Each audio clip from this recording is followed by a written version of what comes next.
Biology as a whole is one of the main areas of science. It is more specifically the study of living things, as it derives from the Greek word bios, meaning life. Biology has many subcategories, including marine biology, plant biology, and physiology. Photosynthesis is an area studied in plant biology. In general terms, photosynthesis is the process where organisms absorb and store light and turn this energy into life. It is not specific to plants, as many people believe. It is defined as any process of using light energy from the sun to give something life. Lawler states that photosynthesis works in an opposing fashion to most other biological sequences, as this is generally death and decay. Light is not the only aspect that is required for the process of photosynthesis to take place. The other aspects that are vital contributors to the successful photosynthesis include water and carbon dioxide. Photosynthesis occurs when sunlight is provided to a combination of carbon dioxide and water, producing carbohydrates and oxygen. The chemical pathway is CO2 plus H2O along with sunlight equals carbohydrates and O2.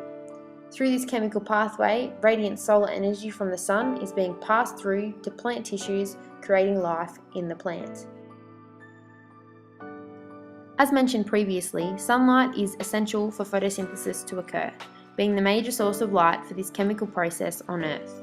However, through research, it has been found that any light source with the same wavelength as light from the sun can be used to assist with photosynthesis. The area of the plant that photosynthesis takes place in is called the chloroplast. These chloroplasts are approximately 1 micrometer in diameter. Every plant has a different number of chloroplasts, ranging from just 1 to hundreds depending on the weather conditions and the breed of the plant. Inside the chloroplast, there are 3 main types of pigment. These are the chlorophyll, which is where the light is absorbed in the photosynthesis process, and the carotenoids and phycolipins. The light absorbed by the last 2 can be transferred to the chlorophyll, enabling more light energy for photosynthesis to occur. The chloroplast is made up of stacks of lamellae, which join thylakoids, which are light absorbers. The lamellae have a double-lined outer and are all joined by a loosely assembled membrane.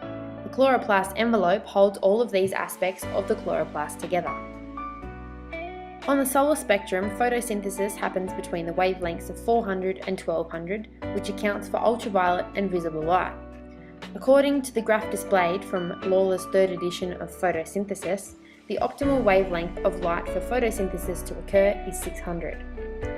Of all of the solar radiation received on Earth, photosynthesis uses 50% of the total, with 50% of all photosynthesis occurring in marine organisms, and each year the amount of organic matter produced by photosynthesis alone is 5 times 10 to the power 11, or 500 billion tons.